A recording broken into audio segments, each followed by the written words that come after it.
আমার আগের আর্জেন্টিনার স্কোয়াড রিভিউ ভিডিওটাতে অনেকে লিখে গেছে, তুই আদৌ আর্জেন্টিনার কিছু বুঝিস? মানে আমি আদৌ আর্জেন্টিনার কিছু বুঝি? আমি ভুলভাল টিম সিলেকশন করছি আর উল্টোপাল্টা বকছি, খেলা আমি আদৌ দেখি? ভাই তোরা তো ফ্যান হচ্ছিস 2022 সালে আর্জেন্টিনা ওয়ার্ল্ড কাপ জেতার পরে। 2014 সালের ওয়ার্ল্ড কাপে ফাইনালে হারার পরে কেঁদেছিস?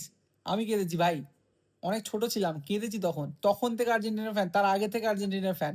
আমাকে বলছে আমি নাকি খেলা বুঝি। ভাই রেগুলারলি তোরা রাত জেগে খেলা দেখা কিছু বুঝিস? সিজনাল ফ্যান, 4 বছর ছাড়া ছাড়া একবার করে খেলা দেখতে এসেছিস ওয়ার্ল্ড কাপের সময়, খেলা দেখার কিছু বুঝিস তোরা? আমাকে জ্ঞান দিতে এসেছিস। আর কি বলেছে পরিষ্কার করেছি, দেখ, দেখো সবাই কি বলছে এটা।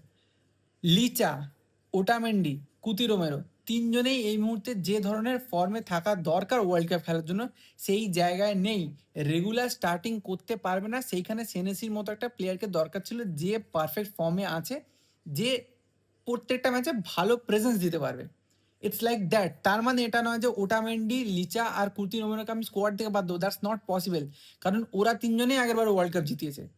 এই বেসিক জিনিসটা ওদের মাথায় ঢুকছে না।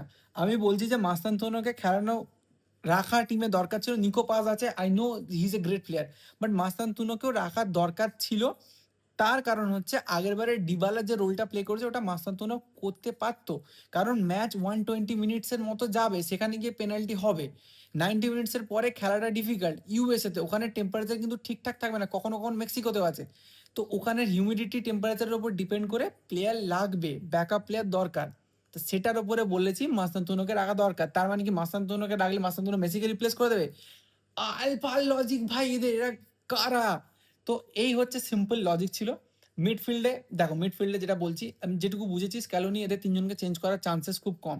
ডিপল, এনজো আর ম্যাকঅ্যালিস্টারকে চেঞ্জ করবে না, ঠিক আছে? হয়তো বা কখনো কখনো আমরা ডিপলকে সাইড করে দিয়ে দুটো মিডফিল্ডারে ম্যাকঅ্যালিস্টার এনজোতে খেলা দেখতে পারি, অ্যাটাকিং মিডফিল্ডে মেসি খেলবে, এরকম হতে পারে, ঠিক আছে? মানে মিডফিল্ডে 4 ওপরে 2 এরকম ভাবে খেলতে পারে। তো এই সব ব্যাপারগুলো ওরা বোঝেনি। ওরা ভেবেছে, যারা কমেন্ট করে গেছে ওরা ভেবেছে যে লিচা বলো বা ওটামেন্ডি বলো এদেরকে নাকি টিমে রাখা যাবে না। ভাই আমি কিছু বুঝি না ভাই, দেখি আর হাসি। সিজনাল ফ্যানগুলো কমেন্টস ভাই সেরা লাগে।